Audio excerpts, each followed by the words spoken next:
আচ্ছা, আমি আমার ব্যক্তিগত জীবনে ছোট থেকে যে এই পর্যন্ত যতটুকু বড় হয়েছি বা আল্লাহ আমাকে যে জায়গায় আনছে, সম্পূর্ণটা হচ্ছে আমার বাবা মা এবং আমার আত্মীয় স্বজন, পাড়া প্রতিবেশী সকলের দোয়ায় আমি আজ যেখানে আছি মোটামুটি আলহামদুলিল্লাহ।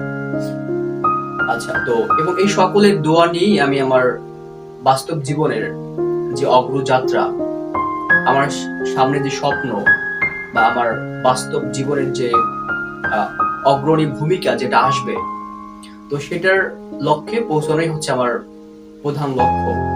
তো এই লক্ষ্যে যাওয়ার জন্য প্রথম হাতিয়ার হচ্ছে সবার ভালোবাসা এবং সবার দোয়া। এটাই সবসময় আমি চেয়ে আসছিলাম এবং এটাই আমি সবসময় চাই।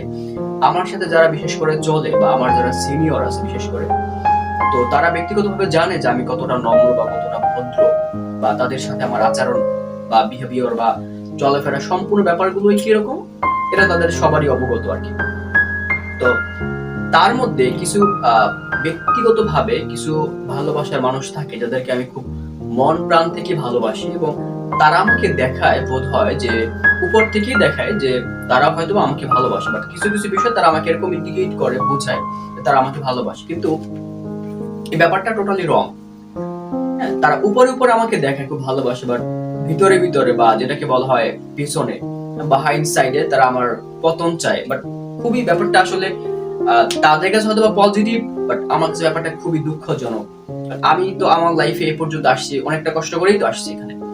তো বাকি জীবনটা আমি কারো অভিশাপ বা কারো বদদোয়া এরকম নিয়ে আসলে বেঁচে থাকার কোনো ইচ্ছা নাই। যদি আমি কারোর সাথে কোনো অন্যায় আচরণ বা খারাপ আচরণ করে থাকি, আপনারা সবাই ক্ষমা দৃষ্টিতে দেখবেন। এবং তবে একটা কথা আছে প্রচলিত যে শকুনের দোয়ায় কখনো গরু মরে না, ব্যাপারটা এরকম। মা বাবার দোয়া থাকলে এবং বিশেষ করে যারা গুরুজন আছে তাদের দোয়া থাকলে জীবনে এমনিতেই আগানো যায়, এবং পরিশ্রমটা যদি সঠিক হয়। তো আমি আশা করি আমার পরিশ্রমটা সঠিক, ইনশাআল্লাহ। তো আমি তারপরে যদি কারোর সাথে কোনো ধরনের অন্যায় আচরণ বা বেয়াদবি বা কোনো ধরনের খারাপ আচরণ করে থাকি, সবাই আমাকে ক্ষমা করে দিবেন। এবং বিশেষ করে যে কোনো কিছু বা যে কোনো চলার ক্ষেত্রে আমার কোনো ভুল হয়ে থাকলে আপনারা অবশ্যই ক্ষমার দৃষ্টিতে দেখবেন সেই বিষয়গুলো। তো এটা আমি আপনাদের কাছ থেকে আশা করি, অন্তঃস্থল থেকে আপনাদেরকে আমি সবাইকে ভালোবাসি। এবং আপনারা অবশ্যই দোয়া করবেন যাতে আমি লাইফে কিছু একটা করতে পারি, কিন্তু কখনো আমার উপরে নেগলেক্ট বা নেগেটিভ আচরণে কখনো মানে মনোভাব এরকম পোষণ করবেন না যে ছেলেটা হয়তো বা ছেলেটার পতন হবে।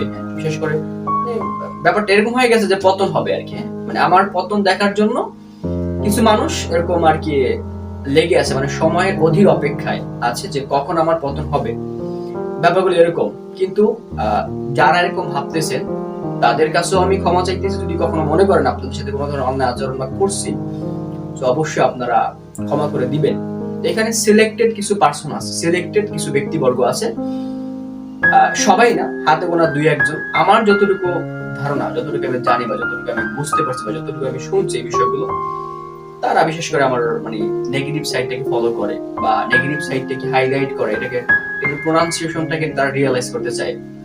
তো অবশ্যই আমাকে ক্ষমার দৃষ্টিতে দেখবেন ভাই যদি আপনাদের সাথে কোনো অন্যায় আচরণ করে থাকি। আর আপনারা যদি চান যে আমার পতন আসলে হোক, তো আমি মনে করি যে আল্লাহ যেন তাহলে আমার পতন দিয়ে আপনাদের এই মনের আশাটা পূরণ করে। আমি চাই সবার মনের আশাই পূরণ হোক। যদি আমার পতন হওয়ার ফলে আপনাদের সকলের মনের আশা পূরণ হয়, বা যে মানুষগুলো চাচ্ছে বা যে মানুষ চাচ্ছে বিশেষ করে এক্স্যাক্টলি, তো ওই মানুষগুলোর মনের আশা পূরণ যদি হয় এভাবে যে কারো একজন পতনের মাধ্যমে, আমি মনে করি আমার পতন বা ওই মানুষের পতন যেন হয় যাতে অন্য একটা মানুষের মনের আশা পূরণ হয়। ঠিক আছে?